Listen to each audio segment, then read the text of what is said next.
Friends आज एक क्षुद्र भिडियो एभली गोटे शक्तिशाली तंत्रयुक्त जिनस को शेयर करुच्ची जहां कि आपण खूब सहजरे निजर आखपाखर संग्रह करी जदि आपण पाखे रखिकी कौन स्त्री अथवा झील को देखा करुँच तेज जानतु से तत्काल आपंकर आवश्यकता स्वीकार करेंगे एवं आपंकर समस्त अभीष्ट को परिपूर्ण करेंगे। शक्तिशाली दुई गोटी तंत्रयुक्त जिनस जड़े अन्य जनक ठारू बलियान प्रत्येक एक एभली तंत्रयुक्त सम्मोहन शक्ति रही कौन व्यक्ति को खूब सहजरे परायत कला भली क्षमता एमानकर रही एवं जेतबेले दुई गोटी शक्तिशाली तंत्रयुक्त सम्मोहिनी जिनस एकत्र हो जाती एक महा सम्मोहन आकर्षण स्तर उत्पन्न होता है एवं जेतबेले यहाको कौन व्यक्ति निजर पाखरे रखे से एक उदग्र तंत्रयुक्त सम्मोहन शक्तिर अधिकारी होता है। से जहाँ को मध्य दर्शन देता है दर्शन मात्र के ही अपर व्यक्ति से पुरुष हो व नारी तार को ढली आसता एवं तार समस्त अभीष्ट को परिपूर्ण करता केवल नर किंबा नारी नुहे समग्र जगत मध्य ता प्रति आकर्षित होता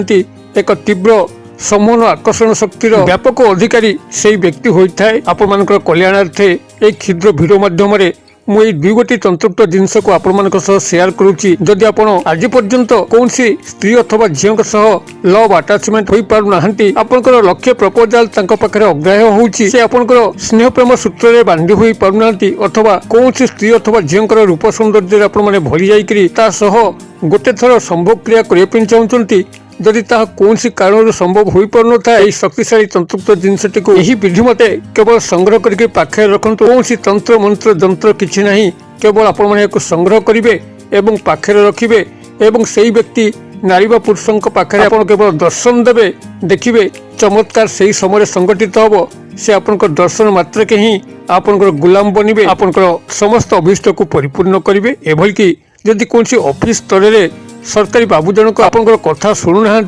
आपंकर कौन गुरुतर कार्य फाइल पत्र से पढ़ी मात्र आपको हजार थर दौड़ापी पड़ुची एवं से लांच जाचुंट जदि एभली स्थिति आसूची आपण मैंने दुई गोटी शक्तिशाली तंत्रयुक्त जिनस केवल सामना सामनी हूँ देखिए से आपड़ा बकेया कार्य को अग्राधिकार भित्तिरे संपन्न करेंगे एवं आप उपकृत हो पारे। आपको जेको स्थान को जातु से स्थान में विपुल सफलता लाभ करेंगे।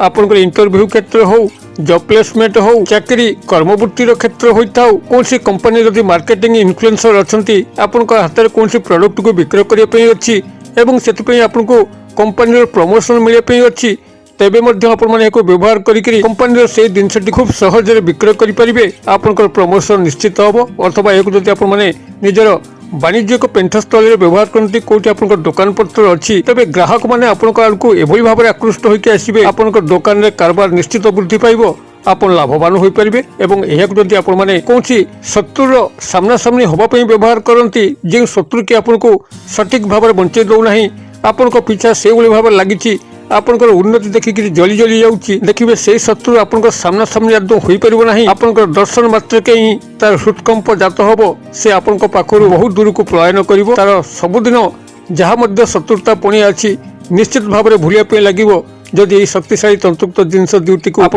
सदा सर्वदा पाखे रखिले एवं यह पाखे रखापी कौन से नीति नियम बारण कटकणा ना जी जो अवस्था अच्छा से अवस्था रखिपारे कौन सी सामान्य लेस मात्र तंत्र मंत्र पूजा पाठ ना खूब सहज विधि भिडियोटी को केवल अनुसरण करूँ मुझे जो दुई गोटी जिनस आपको कहूँ से दुई गोटी जिनस को यही विधि मत संग्रह करके केवल पाखे रखु सर्व सफलता आपंकर चरण स्पर्श कर तेरे ये शक्तिशाली तंत्रयुक्त दुई गोटी जिनसर संपूर्ण भाव में शेयर करने पूर्व क्षुद्र निवेदन जदि आप आज प्रथम बार करके चैनल प्रवेश कर कंटेंट आपको रुचि रोचे तेज चैनल कर लाल कलर सब्सक्राइब बटन क्लिक कर बेल आइकन क्लिक करें और ऑल नोटिफिकेशन पर क्लिक करी चैनल टी को सब्सक्राइब कर जबल कि आम जो आपण सेवारे यही तंत्र मंत्र वीडियो अपलोड करूँ तार सर्वप्रथम नोटिफिकेशन आप पाखे पहुँचो एवं से सब को आप सर्वाधिक देखिकी किसी ज्ञान आहरण करेंगे। फ्रेंड्स एवं नजर पकड़ा शक्तिशाली दुई गोटी तंत्रयुक्त जिनस जहाँकि आप खूब सहजरे निजर आखपाखर संग्रह करेंगे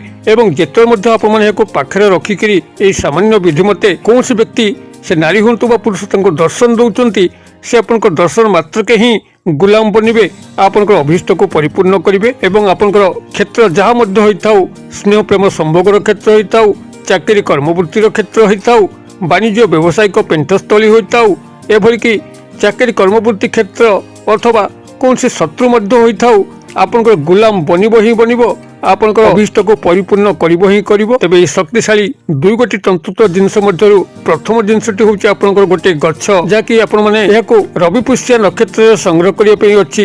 ରବି ପୁଷ୍ୟା ନକ୍ଷତ୍ର ଆପଣମାନଙ୍କୁ ମଧ୍ୟ ଯେଉଁମାନେ ବୁଝିପାରୁନାହାନ୍ତି ତାଙ୍କ ଉଦ୍ଦେଶ୍ୟରେ ମୁଁ କହିଦିଏ, ପୁଷ୍ୟା ନକ୍ଷତ୍ର ଯୁକ୍ତ ରବିବାରକୁ ରବି ପୁଷ୍ୟା ନକ୍ଷତ୍ର କୁହାଯାଏ ବା ରବି ପୁଷ୍ୟା ଯୋଗ ବୋଲି କୁହାଯାଏ। ରବିବାର ତ ଆପଣମାନେ ସହଜରେ ଷ୍ଟଡି କରିପାରିବେ, ସପ୍ତାହ 7 ବାର ମଧ୍ୟରୁ ରବିବାରକୁ ଷ୍ଟଡି କରିପାରିବେ। ଏହି ରବିବାର ଆପଣଙ୍କର ପୁଷ୍ୟା ନକ୍ଷତ୍ର ପଡୁଥିବା ଦରକାର। କେମିତି ଜାଣିବେ? ଆପଣଙ୍କର ଗୃହରେ ଯେଉଁ କ୍ୟାଲେଣ୍ଡର ଝୁଲା କ୍ୟାଲେଣ୍ଡର ଅଛି, ଆପଣ କ୍ୟାଲେଣ୍ଡରର ପ୍ରତ୍ୟେକ ତାରିଖ ତଳକୁ ଲକ୍ଷ୍ୟ କରିବେ ଗୋଟେ ଗୋଟେ ନକ୍ଷତ୍ର ଉଲ୍ଲେଖ ଥାଏ।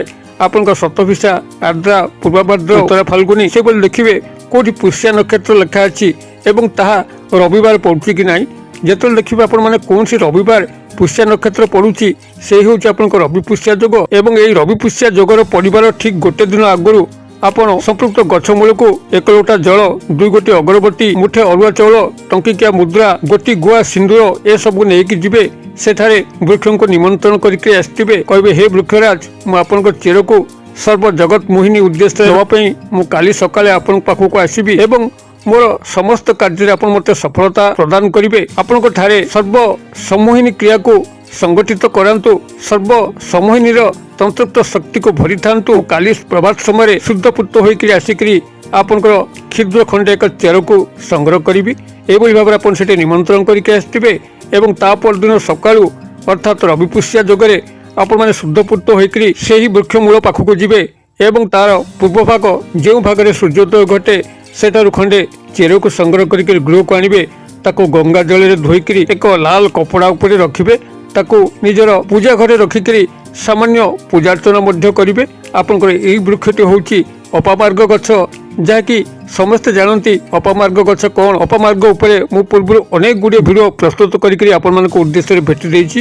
ଅପାମାର୍ଗ ଯଦି ଆପଣମାନେ ଗୁଗୁଲରେ ସର୍ଚ୍ଚ କରନ୍ତି, ଅପାମାର୍ଗକୁ ଆପଣମାନେ ଖୁବ୍ ଭଲ ଭାବରେ ଚିହ୍ନିପାରିବେ। ଏହି ଅପାମାର୍ଗ ବୃକ୍ଷକୁ ଏଇଭଳି ଭାବରେ ରବି ପୁଷ୍ୟା ଯୋଗରେ ତା ଚେର ଖଣ୍ଡେ ସଂଗ୍ରହ କରିକି ଆଣିକରି ଲାଲ କପଡ଼ାରେ ଗୁଡ଼େଇକି ରଖନ୍ତୁ ଏବଂ ତାର ପରବର୍ତ୍ତୀ ଶନିବାର ଆପଣଙ୍କର ପାଖାପାଖି ଥିବା ମଶାଣୀ ଯେଉଁଠି ଶବ ଦାହ କରାଯାଏ, ଶବ ଦାହ କଲା ପରେ ମଶାଣୀର ଯେଉଁ ଚିତା ଭସ୍ମ ବା ଚିତା ପାଉଁଶ ଅଛି ତାକୁ ଶନିବାର ଦିନ ପ୍ରଭାତ ସମୟରେ ସଂଗ୍ରହ କରନ୍ତୁ ଏବଂ ତାକୁ ଗୃହକୁ ମଧ୍ୟ ଆଣନ୍ତୁ। ଏହି 2 ଗୋଟି ଜିନିଷକୁ ଆପଣମାନେ ଲାଲ କପଡ଼ାରେ ଭର୍ତ୍ତି କରିକି ପାଖାପାଖି ରଖନ୍ତୁ ଏବଂ ଯେଉଁଆଡ଼େ ମଧ୍ୟ ଯାଉଛନ୍ତି ସାଙ୍ଗରେ ନେଇକି ଯାଆନ୍ତୁ। ଦେଖିବେ ଆପଣଙ୍କ ଦର୍ଶନ ମାତ୍ରକେ ହିଁ ସର୍ବ ଜନତା ନର ନାରୀ ଆପଣଙ୍କର ଫଳରେ କାର୍ଯ୍ୟ କରିବେ, ଆପଣଙ୍କୁ ଢଳିକି ଆସିବେ, ଆପଣଙ୍କର ବଶ୍ୟତା ସ୍ୱୀକାର କରିବେ ଏବଂ ଆପଣଙ୍କର ସମସ୍ତ ଅଭୀଷ୍ଟକୁ ପରିପୂର୍ଣ୍ଣ କରିବେ। ଅତ୍ୟନ୍ତ କ୍ଷୁଦ୍ର ସହଜ କ୍ରିୟା, ଯେଉଁଥିରେ କୌଣସି ଆପଣଙ୍କ ତନ୍ତ୍ରମନ୍ତ୍ର ନାହିଁ କିମ୍ବା ଏହାକୁ ପ୍ରାପ୍ତ କରିବା ପାଇଁ ଦୂର ବ୍ୟାପାର ମଧ୍ୟ ନୁହେଁ। ତେବେ ମଶାଣୀକୁ ଯିବା ପୂର୍ବରୁ ଟିକେ ଆପଣ ସାବଧାନତା ଅବଲମ୍ବନ କରିବେ, ଯେହେତୁ ମଶାଣୀ ସେଠାରେ ବହୁତ ପ୍ରେତ ଶକ୍ତିମାନେ ବାସ କରନ୍ତି। ଆପଣମାନେ ଶରୀର ରକ୍ଷା ମନ୍ତ୍ର କିମ୍ବା ଦେହ କ୍ରିୟା ମନ୍ତ୍ରକୁ ଗୃହରେ ପଠନ କରିକିରି ଏବଂ ଏହାକୁ ଅଭ୍ୟାସ ପୂର୍ବକ କରିକିରି ମଶାଣୀକୁ ଯିବା ଉଚିତ।